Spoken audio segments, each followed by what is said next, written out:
Pakistan's midday update is being driven by three big stories: rising tensions with Afghanistan, fresh flight disruption linked to the Middle East war, and a rebound on the stock market while Karachi braces for rain. First, on the Pakistan-Afghanistan front, Islamabad is standing by its position that the overnight strikes in Kabul and Nangarhar targeted terrorist infrastructure, not a civilian hospital. Information Minister Attaullah Tarar said 6 precise, deliberate and professional strikes hit terror-supporting sites, including Camp Phoenix near Kabul airport, which Pakistan says was being used as an ammunition facility. Pakistan's Information Ministry has also rejected Taliban claims that a drug rehabilitation center was targeted, calling those accusations false and saying its released footage shows the intended targets. But Afghan authorities have given a different account, saying the site struck was known locally as Omid Camp, linked to a rehabilitation facility at the former base. The UN Human Rights Office has called for an independent investigation. The EU described the incident as a dangerous escalation.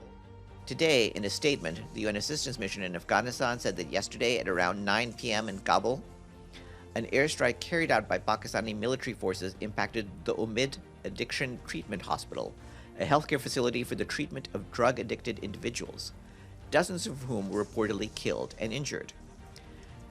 UNAMA expresses its deepest condolences to the families of those killed and wishes a speedy recovery to the injured. The UN mission stressed that under international law, all parties to a conflict must respect and protect the sick and wounded, medical personnel, hospitals and ambulances, and attacks on hospitals and civilian facilities are strictly prohibited. The UN mission noted that across Afghanistan, civilians continue to pay the price for the ongoing conflict between Afghanistan and Pakistan. In line with the Security Council mandate, since the 26th of February and prior to the incident on the 16th of March, UNAMA documented at least 76 civilian deaths and 213 injuries in Afghanistan due to the hostilities. The UN mission reiterated its call for de-escalation and an immediate ceasefire, and for parties to comply with their obligations under international law to ensure the protection of civilians.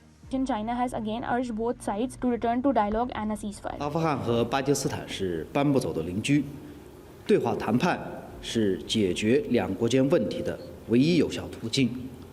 中方希望双方保持冷静克制，尽早面对面交流，尽快实现停火。 通过对话解决矛盾分歧。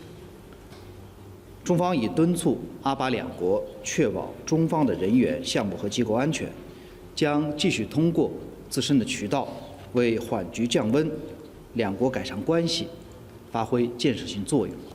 That takes us to the next stories. The wider Middle East war is directly affecting Pakistan's connectivity and markets. PIA has suspended flights to Fujairah for 48 hours, saying the decision was taken because of the security situation in the Gulf. For now, the airline says its UAE operations will run to only Al Ain. The move comes after the UAE briefly closed its airspace and after attacks near Fujairah, a major fuel and shipping hub whose importance has grown because of the Strait of Hormuz remains effectively disrupted. Despite that uncertainty, the Pakistan Stock Exchange showed some recovery by the midday. The KSE 100 surged by more than 3,600 points intraday, climbing above 153600 after dropping below 150,000 earlier in the week. Analysts say support came from relatively stable oil prices and better regional sentiment, though trading volumes remain soft, which suggests investors are still cautious and waiting for a clear direction, especially with oil still elevated because of the Hormuz crisis. And finally, the weather. The Pakistan Meteorological Department says a westerly wave is likely to bring rain, thunderstorm and possibly isolated heavy falls to Karachi and other parts of Sindh on Wednesday and Thursday. Karachi is expected to stay partly cloudy with a chance of wind and thunderstorm through March 18 and 19, and the PMD has also warned of possible lightning strikes in some areas. Farmers across Sindh have been advised to manage crops according to the changing weather.